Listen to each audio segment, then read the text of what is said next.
Thank you so much, Shemeka, and also to the Crown Campaign for being a leader in this space for so much time. Good morning, everyone. I'm North Carolina State Senator Natalie Murdock, and we're so excited to talk with you all this morning as we announce the enactment of a policy that is our first step in getting a full Crown Act passed here in North Carolina. So many of the phenomenal women that you will hear from today have been working tirelessly to make the Crown Act a reality here in North Carolina. I have to also thank the Crown Campaign, Action NC, Rage, and so many other partners that were pivotal in getting us some local wins to provide us with the momentum we need to do this statewide. You will hear from legislators, other elected officials, and community leaders. We have accomplished a lot, but we all have our own Crown stories, instances where we face discrimination simply because of our hair. After working with the governor's office on February 1st, 2021, EEO practices under the Office of State Human Resources, OSHR, affirmatively prohibited any employer from failing or refusing to hire or discharging any individual or otherwise discriminating against an individual based on the individual's hair texture or hair style. This is a wonderful stride towards ending racial discrimination. However, this does not prohibit hair discrimination as racial discrimination to all North Carolina workers. This is why passing the Crown Act here in North Carolina is an important next step to protect all workers from workplace discrimination in the form of hair discrimination. We need to thank Governor Cooper's staff for working with us so that we could take this first vital step. 7 states and 3 municipalities and counting have passed the Crown Act. As local government units across the state consider non-discrimination ordinances, they are working to include language that also prevents hair discrimination. We want to thank those mayors and county commissioners who have worked so diligently with us, as well as Equality NC, and joining with us to end hair discrimination and including that in these non-discrimination ordinances that are passing across the state. The history of our nation is riddled with laws and societal norms that equated Blackness and the associated physical traits, for example, dark skin, curly or kinky hair, as a badge of inferiority, sometimes subject to separate and unequal treatment. Despite the great strides American society and laws have made to reverse the racial ideology that Black traits are inferior, hair remains a rapid source of racial discrimination with serious economic, health consequences, especially for Black individuals. This is an economic issue. Black women are often the sole wage earners in their households. So to be denied economic opportunity as a result of your heritage is simply unacceptable, and this practice must stop.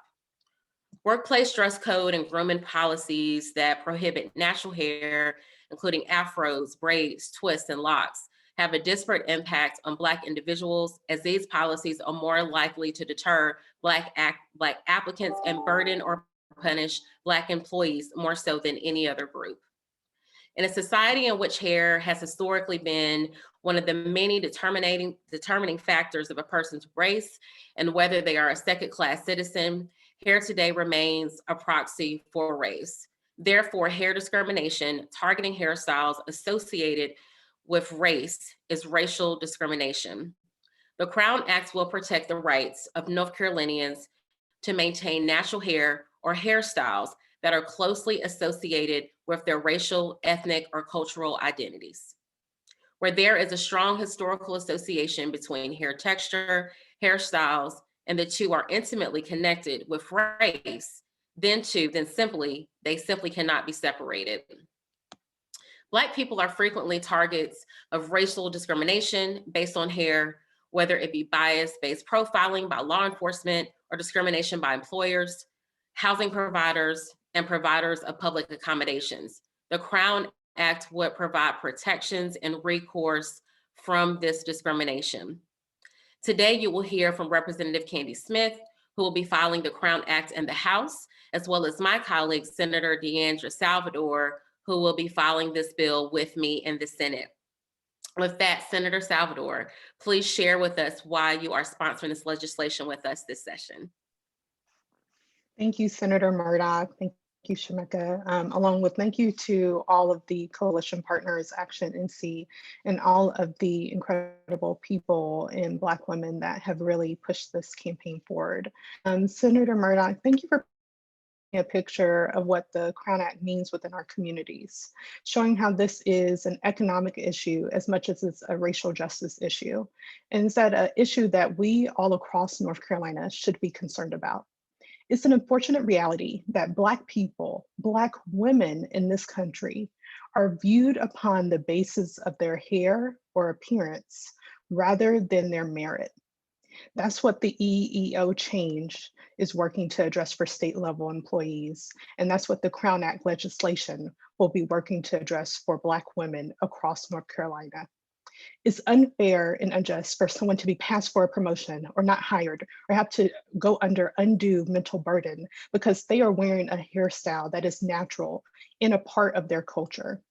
This is what creating a respectful and open workplace for natural hair is all about. I want to thank our wonderful slate of coalition partners from across the state for inviting me to join to share the importance of passing the Crown Act for our communities and for the impressive progress that we have made with our coalition partners and under the leadership of Senator Murdock and Representative Smith. Senator Murdock laid out inspirational groundwork for why this work is incredibly important. And I've talked to high school students, professional women, grandparents have all reached out to my office talking about their personal experiences with hair-based discrimination. It starts at an early age and it occurs all throughout your professional and even post-professional lives. And this legislation is seeking to make a meaningful and long-lasting impact towards alleviating that. It's a deep reminder of why we have been selected to represent our communities and work with our communities, and why we must continue this work, even on the back of a wonderful acknowledgement of our EEO changes for state level employees. Our efforts have been as important as ever. And I believe that myself, along with all of our colleagues that we will hear today, all of the coalition partners will not let up until we see this change happen for all North Carolinians. Thank you, Senator Murdock. Thank you so much, Senator Salvador. And as we mentioned, this bill will also be filed in the House. Have had the pleasure of working with Representative Smith. We have been pounding the pavement, drawing attention to this issue. And again, as Senator Salvador just mentioned, this is one of the many reasons that you need diversity in your legislator. So with that, Representative Candy Smith, who will be sponsoring this bill in the House, will provide some remarks. Hello, it is an honor to be here with all of you today. You've heard so much about the Crown Act from my peers and my colleagues in the Senate. One of the things that I just want to share on my behalf is when I begin to hear stories about people feeling like they had to assimilate. When we think back to the young man who was on a wrestling team and they cut his hair in the middle of a match, it's things like that that makes me realize that we cannot just settle with how things continue to happen. We know that if you have skills and if you have abilities and if you can do the work, if you can get the job done, it is not right for anyone to tell you that you should look like them. We encourage everyone to be themselves, and everyone's different. And if we believe in that, we must live by that. We must make sure that we have laws that state that. We do understand that some people don't truly understand when it comes to natural hair, what really is that. We've heard the comments of, oh, let me touch your hair. Oh, it's so different. Oh, you can do this, you can do that. But we all know that that does not mean that we have to try to be like someone else. And there's so many people who've been working on this for a number of years, trying to figure out what can we do just to make sure that we are considered equal when it comes to wearing our natural hairstyles. And so there's no way that I would let that opportunity pass, not to work with the community. I've had many people in my area, many constituents come to me and say, we need to do something. This is not okay. It's the discrimination is not okay. And knowing that we've had so many people working hard to make sure that we make change, the most important thing is why we're trying to make that change. Where some people may not understand, it is our job to educate. And in order to educate, we must make sure that we're doing things like we're doing right now and getting the community involved. This is about us representing you. This is about looking at what really matters. And when I look at an employer hiring someone, I would love for them to be hired based on their capabilities of doing the job and doing an effective job. There's nothing like having someone who can come in, make sure that things are done the way that it should be. We can move along and do what we need to do versus coming in and making the focus on things that it shouldn't be. Like, well, why does your hair look that way? Why is that different from mine? We should embrace our differences. We should make sure we educate, but we should make sure that we have equity in the game. And I think this Crown Act gives us that ability. So I am very excited. And as you could already tell, the governor's office is starting. And I am just elated that they wanted to lead by example. And that's what we need. And that's what our job is as your elected officials, is to make sure that we are leading by examples. But one thing that I want to make sure that you understand, all of you have a part in this as well. We need to hear your voice. We need to hear your advocacy, because we do what we do for you. And so I am excited again to be partnering. And it is a pleasure to have all of you who are interested to make sure that you are sharing this information with others, because this is how true legislation should happen. It happens from what the people want. And from what I'm hearing, this is what you want. And from what's been happening for at least the last 2 years, we know this is what you want. And we need it in North Carolina, and we're going to fight. And we need your support to help us with this fight. And we'll help you along the way, making sure you know how to reach out to us and others as elected officials, making sure that your voice is heard. So thank you for this opportunity. All right, thank you so much, Representative Smith, and for joining us in this effort as we celebrate the state taking this first step. Representative Smith was also previously the mayor of Greenville, so there's also a local component to this work. As we mentioned earlier, 3 municipalities have enacted the Crown Act. So next, I am honored to introduce Councilwoman Deidreana Freeman, who has worked to form a Crown Coalition in Durham that I'm very proud to represent.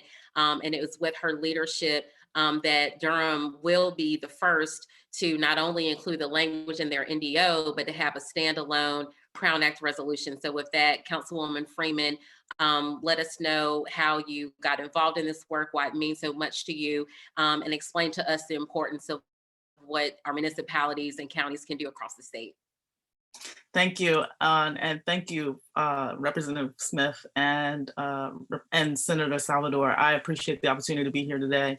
I am very excited about this moment and acknowledging, as a woman and then as a Black woman, I mean, it's just so powerful that we can form this kind of coalition across the state, and acknowledging that we are in office. We are elected officials who are actually leading. And I just wanted to just note a couple of things, because I did make sure I didn't want to miss anything. And so I did want to note that that this work in and of itself is based on the harm that's been done for Black and Indigenous people of color in this country. And the fight that we fight is around equity. And so in just grabbing that nearest edge and trying to liberate people, this is not about the campaign slogan or the popularity. It's really about our mutual humanity and what's right. And so the intersectionality of race, class, gender, and social justice are bonded together.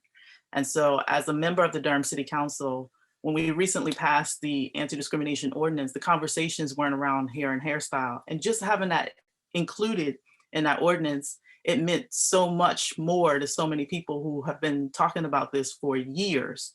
And so acknowledging that we weren't able to do this before, and now we are, on Monday, we were able to pass a resolution in support. And I would like to urge others to do the same, and cities, towns, and villages across the state, acknowledging that if our General Assembly could adopt the Crown Act and anti-discrimination legislation, this would be phenomenal. in creating the respectful and open workplaces for natural hair. So focusing specifically on the inclusion of the hairstyles and hair textures that have been deemed unprofessional and discriminated against, as so many have mentioned before, for many generations, is huge in building a coalition of Black women in this time right now, acknowledging where we are and what's been going on. I think that as the president of the Women in Municipal Government for the North Carolina League of Municipalities, I've been encouraging the women across the state who are in office to pick up their pen and write this resolution, or to just copy it, honestly. I think it's important to make sure that note that there are about 580 cities, towns, and villages across the state, and they all have a voice. And so the women who are on those municipal bodies should all weigh in on this. And so I'm grateful that, Durham County and Durham Public Schools are currently reviewing their own versions for staff and for students even. And then also the town of Hillsborough, Mecklenburg County and Orange County have also passed similar ordinances as well. And so I just want to note that we can't claim freedom until all North Carolinians are free from discrimination. Thank you. Thank you so much for that perspective, Councilwoman Freeman. Perfectly stated. In the moment that we're in, we see that racism is everywhere, and it includes how you are treated based on your hair. And so the Crown Act is a natural extension of this moment that we're in. So next up, Aisha Powell is actually a state employee, but just so happens to be a leader with the Crown campaign as well. Had the pleasure of working with her for a year. So Aisha, let us know as a state employee what it means to you that the governor's office is willing to see you and what you're dealing with as a Black woman in regards to the ability to wear your natural hair. Yes, it was so overwhelming, the feeling that I felt as a resident and a state employee to hear the changes that are happening in North Carolina. However, it doesn't cover all workers in North Carolina. So although we're making these strides, we want to make sure that all North Carolina workers are protected under the Crown Act. There's so many hair stories out there where people are being violated, people are entering in their personal space, touching their hair, stating microaggressions that create a culture that not only impacts our physical health, our mental health, but job performance. And how do we get promotion? It's based on job performance. So it's very multidimensional when we talk about the Crown Act. And when we have the Crown Act and when we pass the Crown Act in North Carolina, workers will be able to look to this act when they receive these statements for maybe their employer that, hey, I should not be subjected to hair discrimination, and that you're actually violating the Crown Act. So it's important that we have these acts and policies in place that workers can refer back to when they have incidents of hair discrimination. So we want to make sure that people understand under the Crown Act, it protects your natural hair and it also protects natural styles. So if I want to show up as my authentic self, as natural as I want to be, it should be okay, because that's going to create an inclusive environment that leads to more productivity for the state of North Carolina. So what can you do in your space? You can raise awareness through social media, hashtag Pass the Crown for North Carolina, Crown for NC. Everyone loves Facebook, Instagram. So show us your natural styles, show us your protective styles. You can also raise this up in your working space. So when you're working, ask others, have you heard of the Crown Act? Be the advocate for your workplace and for North Carolina. You can also send emails to your actual officials. So on every level, your city level, your state level, and federal level, to make sure that they understand that North Carolina residents feel that this act is important. And this is going to help in racial discrimination, in particular hair discrimination, which impacts different domains of our lives. But we want to make sure that we are creating a space for our children, families, and community members to thrive in the state of North Carolina. Thank you so much, Aisha, for sharing your story. We'll add another call to action is to encourage your department to adopt these policies. When the governor's office takes these types of actions, they they essentially pertain to the agencies of secretaries that he's appointed. So DEQ, governor's office, Department of Administration.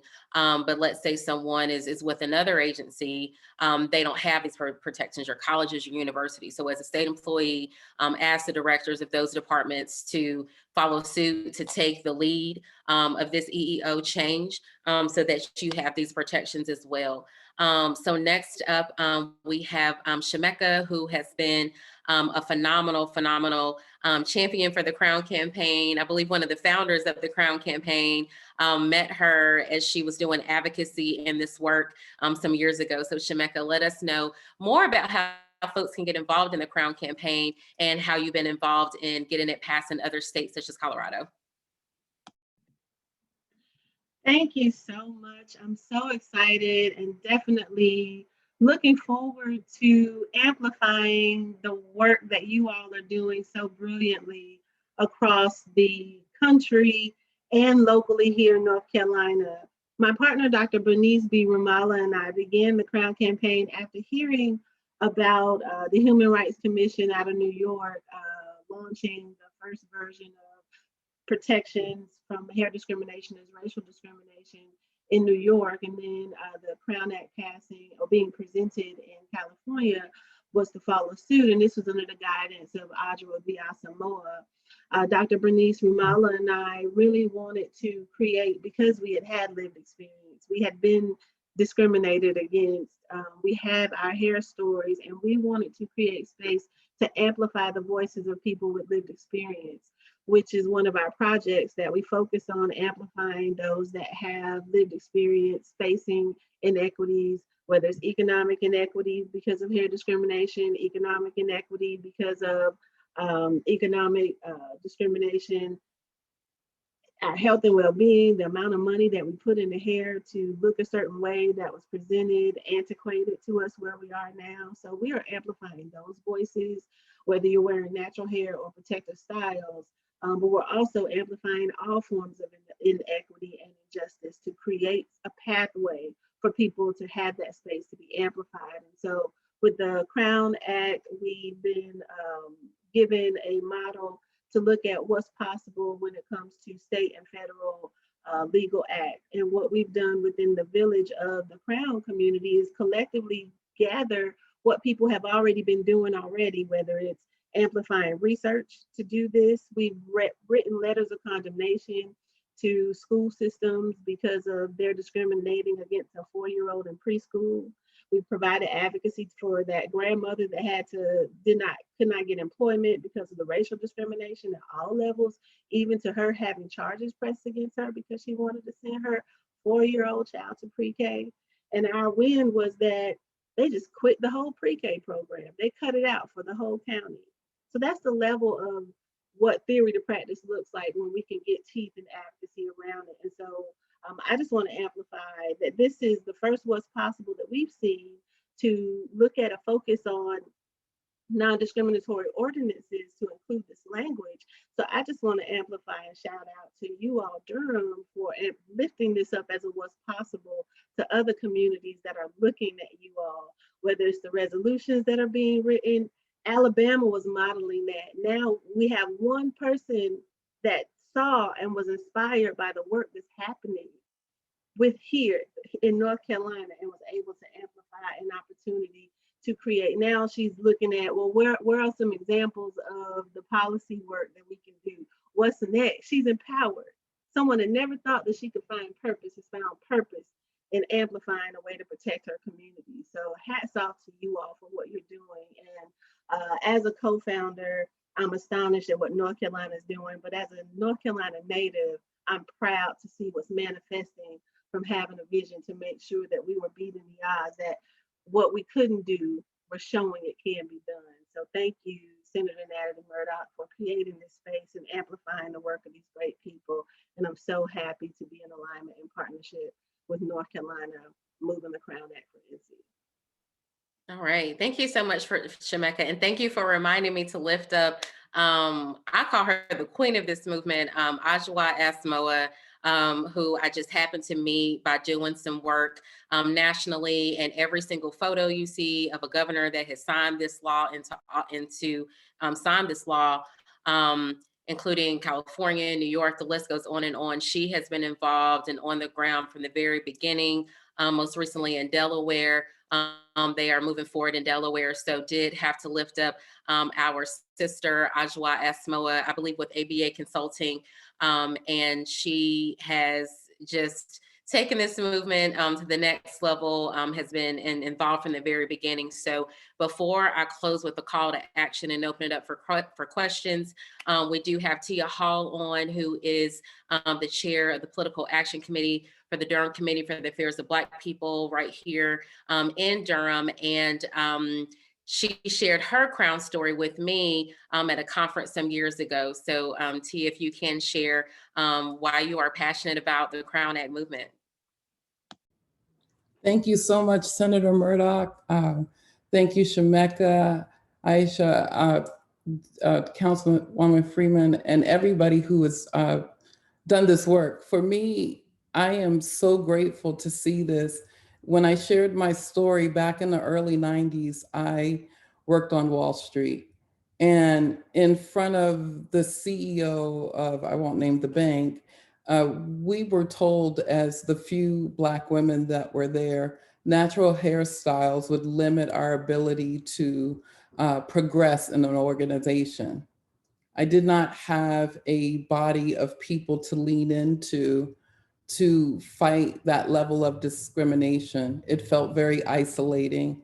And you know, we should be able to manifest ourselves or be present in any way in our fullness without feeling some kind of limitation in our ability to be whole in community. And so I'm just excited that my daughter, my nieces, all of the children of our village, right, that they have opportunity to be whomever they want to be, however they want to express themselves. And to be in Durham, you know, I am grateful that Durham is taking the I won't say the leadership, but yes, the leadership in this. It's just a phenomenal thing. There's so much as women where we are wanting to make sure that we are seen and we are heard. And this goes a long way. This goes such a long way. And I don't want to just limit it to women. I think the expression of hairstyles is beyond gender. But as we talked about, the intersections are really intense, and we need to be clear about who gets marginalized when we address how people show up with their hairstyles. So again, I'm just really grateful to be part of this. And as the Durham Committee on the Affairs of Black People in the PAC, we will also be working to bring this conversation into community. So thank you for the opportunity to speak. Thank you so much, Tia, for sharing your story. Did not want to leave today without hearing a very, very powerful story to those grooming policies we mentioned earlier, where there's so many ways that you're othered and told that you have to assimilate. So thank you so much for sharing your story.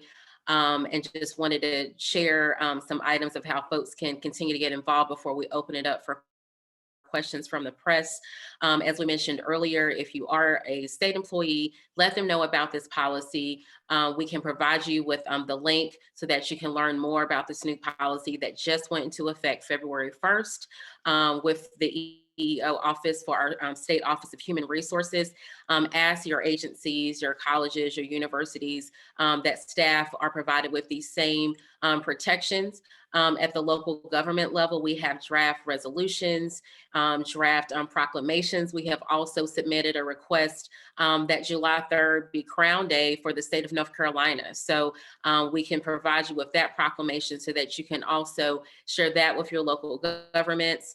Reach out to all of your legislators. You have 3 of us are here today, but but no matter where you live in the state, reach out to your legislator, send them an email, let them know that when the Crown Act is filed, that you want them to support that, and specifically ask that it be provided with consideration at the committee level. We also mentioned students today, and we have also heard heartbreaking stories of children, young men and women. We mentioned the incident earlier at a wrestling match where a young man had to cut his locks in the middle of a wrestling match. We have also heard instances where young girls and young women have been forced to move to the back the classroom because of their hair. So here in Durham, we're also working with our local school board, and they also are working on looking at their policies, not just providing a resolution, but looking at their policies to make sure that educators and staff do not discriminate against these students because of their hair. So if you're watching us and you're a student, lobby your local school board, say, I do not want to be subjected to this discrimination. So that's also a way that you can get involved even at the local school board level. And you can also follow the Crown Campaign on Instagram, as well as Facebook and Twitter. And we also will all provide our information to the press by email. So with that, we will open it up for a few questions.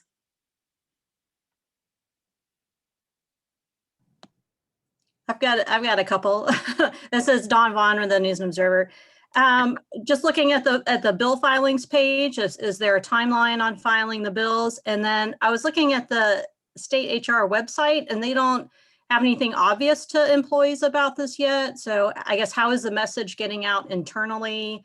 And for Ms. Powell, if you can talk about what exactly you do for the state and how you think this will change, anything from workplace morale to just how employees feel working for the state. Thank you so much, Dawn. Thank you for joining us, as well as the NNO for reporting the local work that's been occurring in Durham.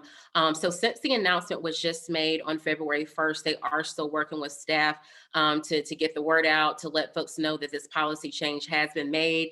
But we shared with them that we were so excited about it. We wanted to go ahead and have an event to draw more attention to it. But as you mentioned, where it is in the website is under its discrimination language to show that you cannot discriminate against an employee because of their race, and they include hair in that category of you cannot discriminate against someone because of their hair or texture. So that's currently where it's listed now. And we will be filing this bill very, very soon. It will be in February. And also I have to mention the primary sponsors will be myself, Senator Salvador, and also Senator Valerie Fouché, who is the chair of our Senate caucus in the Senate. And Orange County has also been a leader with this. Their county commission is considering a resolution along with Hillsborough, Carborough. So it's very fitting that Senator Valerie Fouché also serve as the primary sponsor with us on this bill. And Representative Smith, if you want to talk about the primary sponsors you've been working with in the House. Thank you so much. In the House, yours truly, myself, Representative Amber Baker from Winston-Salem, Representative Carolyn Logan from the Charlotte area, and Representative Annetta Alston. I think she's from Durham. So we're all working together, and we're excited. But as Senator Murdock stated, that you will be probably hearing about it sooner than you think. So if anyone knows, sometimes it does take work, because when you're beginning to work on your language, you want to make sure that you have everything that's needed to be included. And you want to make sure that when you are filing your bill, you file a bill that truly represents what you want for your constituents. And so we're doing that grassroots work, doing that background work, and it will be filed very soon. And I'm excited that it's going to be filed during February, Black History Month. What more fitting time can it be filed than now? Absolutely. Other questions? Phyllis, did you have a question? I know you got on. Yes. Hi, Phyllis. How are you? Oh, you're still on mute? Yes. It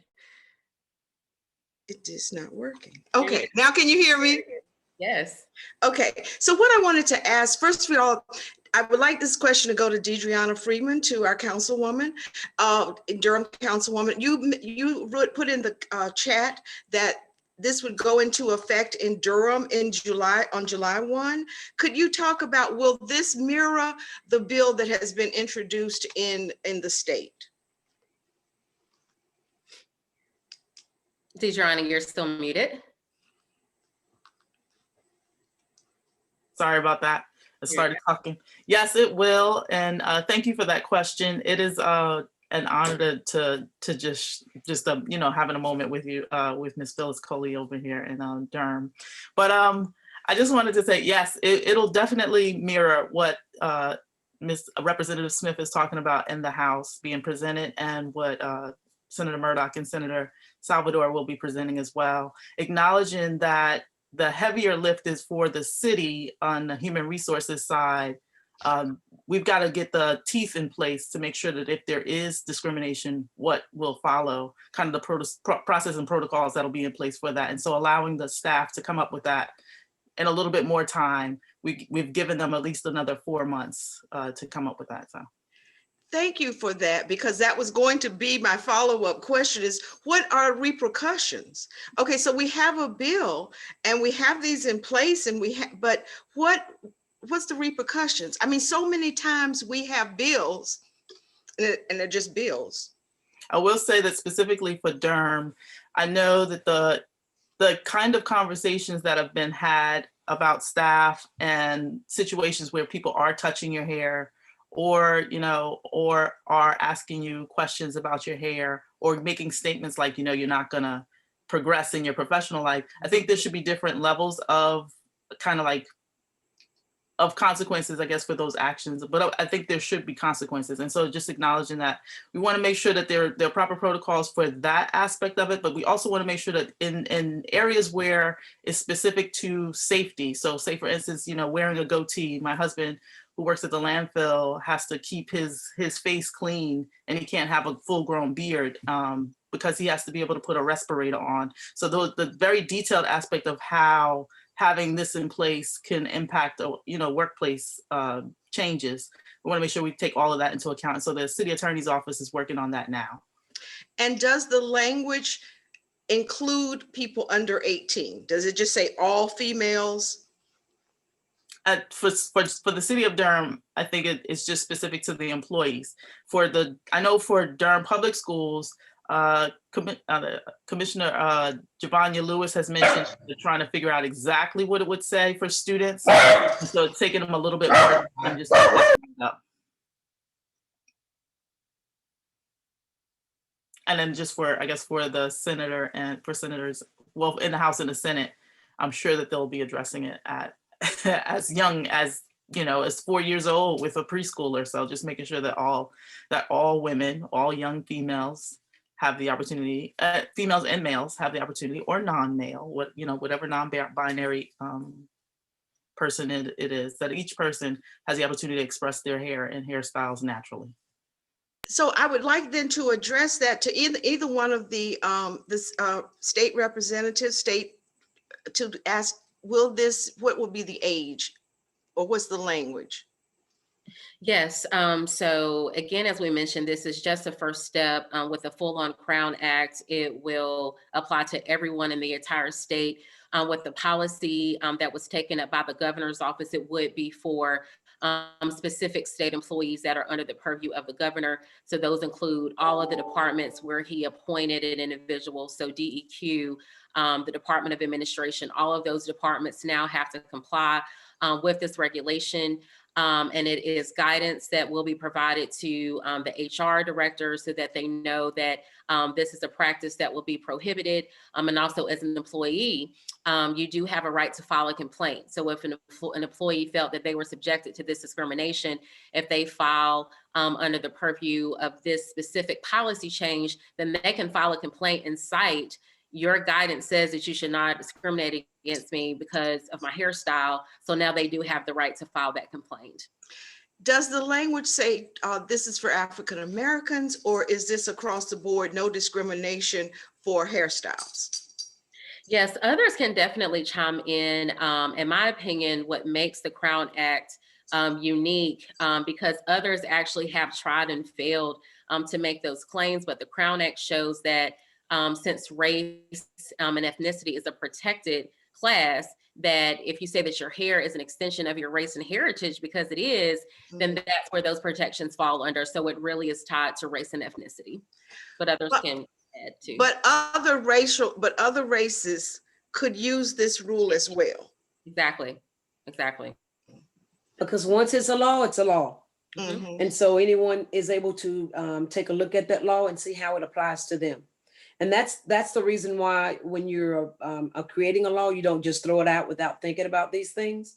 And so that's why we are still working just to make sure, because I don't think there's a certain age that it will say, well, when I'm 7, then now I can be, it applies to me. Because if we had someone who was 4 going into a daycare, so it's just any age, but those are all things that we have to make sure that we consider in the process of solidifying this law, because we know that it is going to be applied and it's going to be something that's on the books for all North Carolinians to be able to utilize. So that's why we're having to be as cautious as possible and to not just rush through the process, but we are excited. I'm excited as well. Would you talk again, the young lady with the crown challenge, would you talk about Crown Day in North Carolina, or should I be asking that to Natalie? Shemeka, you can speak to that. I think you drafted that resolution and proclamation. Hi. Yeah, this was something that was driven here out of North Carolina as a way to bring solidarity. And so it was also another way in preparing advocacy and education about what the Crown Act was here in North Carolina. And so we had several counties out of Eastern North Carolina really amplifying the Crown Act Day resolution when we were coming close into the first year anniversary last year of California signing in, governor signing the Crown Act into law. It happened on July 3rd. And so we looked at it as a way of raising and amplifying the awareness in addition to what was already being done to show our solidarity across the state in pushing forth these resolutions as National Crown Act Days. And that's rock your fro, rock your natural hairstyle, letting your protective hairstyle go free day, and really own our space to have ownership over what grows out of our head, and how we choose to protect it cannot be governed.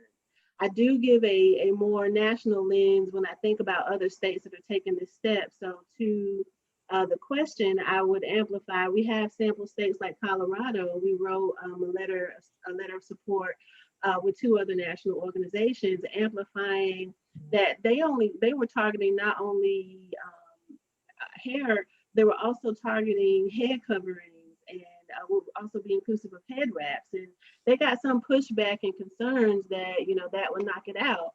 But Colorado is one of the states that's done it. So I'll say, don't, be unafraid to dream. It's been proposed separate in Oklahoma, whereas I had 2 young people, interracial activists, began fighting hair discrimination in high school with head wraps. They were getting put in school suspension because they were choosing to wear head wraps.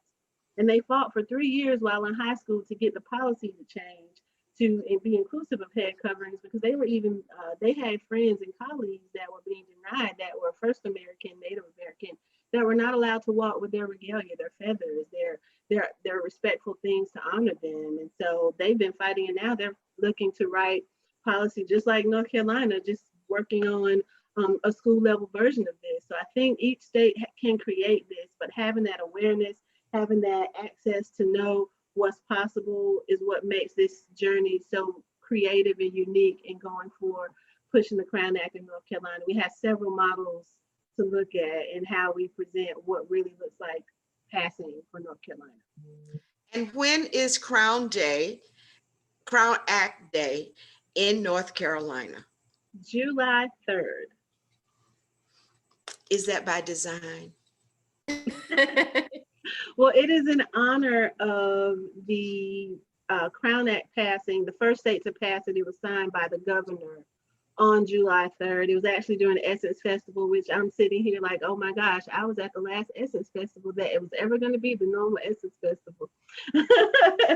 Yes. But we were able to see our Vice President Kamala Harris speaking out and advocating. We saw Senator Holly Mitchell that really amplified this work and led it. It's been Black women representing more greatly in the Senate and representative as well as in the House, and really being intentional and strategic in pushing this for to not get stopped. We have had some states that have presented and it got stopped, you know, but we just redirect, regroup, and relaunch and keep pushing, because this is about our rights, and this is a protective way that would seem non-threatening, but it's so important for us. So we hope that this would not be threatening to anyone looking to fight against it, but look at this as an easy win and let's go after it together. Senator Murdock, do you expect pushback in Raleigh?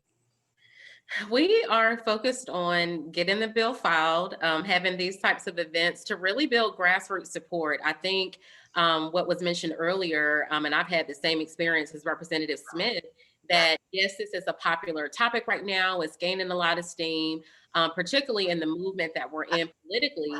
But I have received requests from my constituents that we move forward with this legislation. So I think that, you know, if any pushback were to come, we can all directly reference constituents that we have, from school children all the way to adults that have seen this and felt this discrimination in their workplace.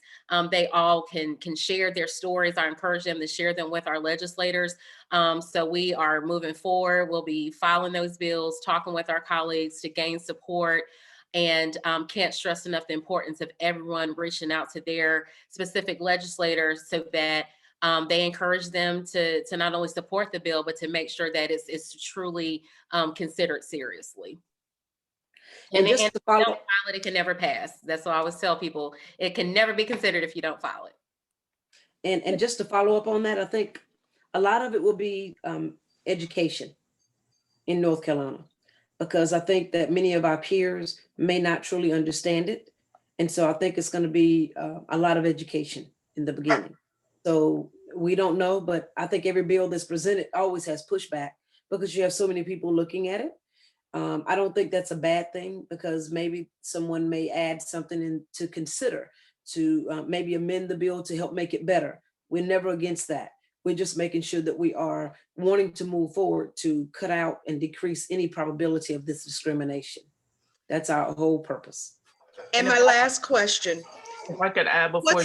Oh, okay, go ahead. I'm sorry. I was just going to say that that's why I think it's important to make sure we lean into the women aspect of this and acknowledging the implicit beauty bias as a whole. And so I think as half of the population of this country is women, acknowledging that in that intersectionality, that the women who face these types of beauty biases are tied together is important.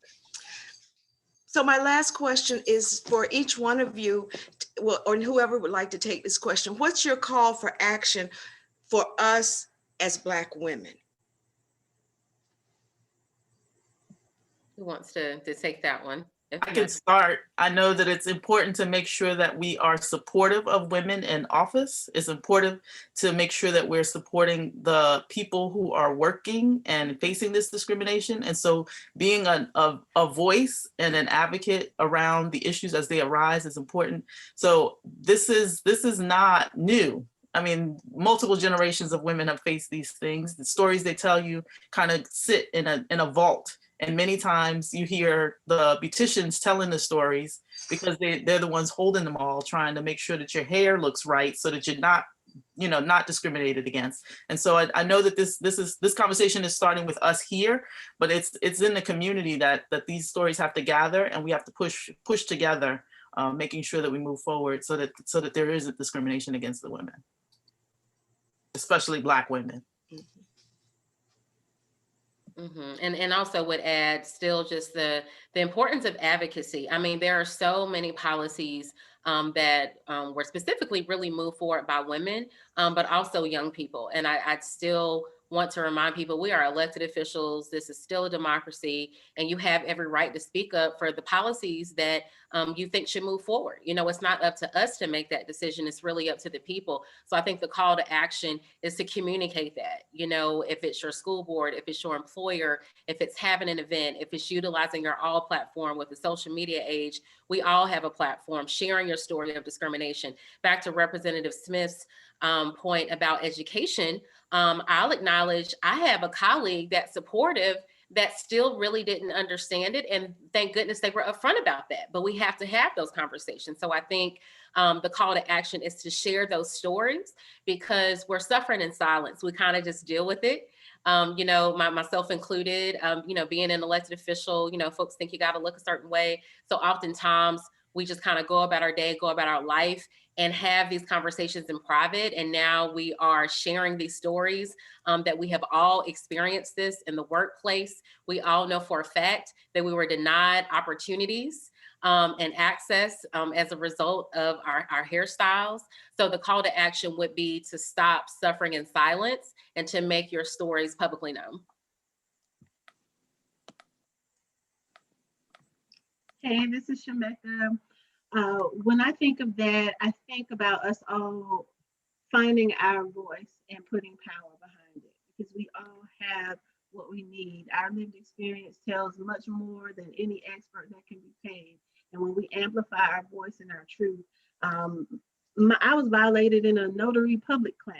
Like, I'm out doing my civic duty, and a white woman came into my personal space to touch a head wrap that she saw because it looked silky.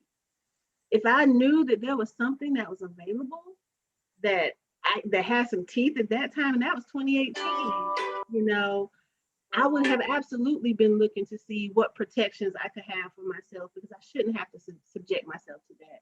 So that's why I think it's important. And my call to action to each of us is to think about our own hair story, or the narratives that we're presently fighting through to even be comfortable being okay in our space, in our workspace, our home, our clubs, our cliques, and wearing our natural hair without being judged or feeling uncomfortable, or someone is going to look at me based on the workplace grooming policy that uses controlling language of unkempt and unclean. Those things have to be changed, and that's how we can get involved as Black women, is checking our workplace policies, checking our kids' grooming policies, and seeing what we can do to change it. Thank you.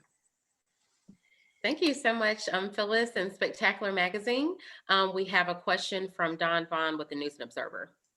I wanted to ask Ms. Powell if you wanted to talk about what you do for the state and how this affects your workplace. And then I know that you all are still working on the language for the bill, but would this go to all state employees or all, I guess, what would the jurisdiction be? And beyond that, even if it's not beyond employees, you know, how do you feel about the message this sends to just everybody, you know, in all corners of the state?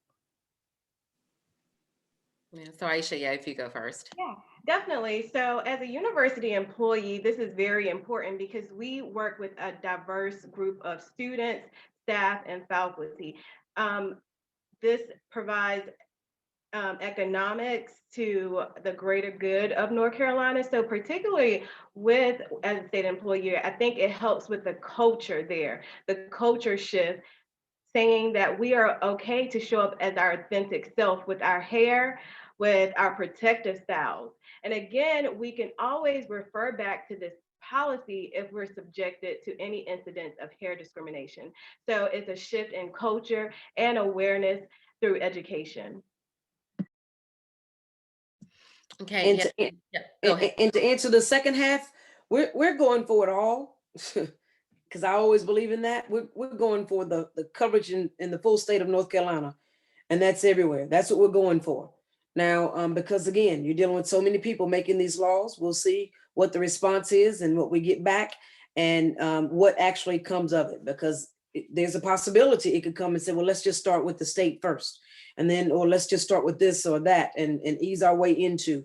What we want to do is make sure that we are putting this out there so other people know that it is an issue, it is a concern, it needs to be addressed. But as it was stated earlier, if you never address it, it will continue to be the same. And it is important, and I'm so glad that people have been saying something about using your voice. And I think the question's been asked, well, what do you want us to do? I want people to use their voice. That's how laws are made, is through the citizens using their voice. It's when they're silent that laws are made that don't really reflect them. And then they ask the question, why? So always allow your voice to be heard. So thank you. That is the last question that we will take today, but thank you all so much for joining in with us. If you are one of the media outlets that is with us on Zoom, again, please provide your email address so that you can receive a recording of the presentation from today. If you're watching us on Facebook Live, thank you again on behalf of Action NC, Rage, Crown Campaign, the National Crown Act, so many partners that have gotten us to this point. Again, what caused us to have this event today, again, have to thank the governor's office. Specifically want to thank his chief of staff, Christy Jones, as well as his legislative director, LT McCrimmon, and Lee Lilly, for all of the work that they did to make this policy change a reality. Thank you all again. Have to plug one more time the Crown Campaign on all social media platforms so that you can stay involved. We cannot do this work without you. So please stay in touch and stay engaged.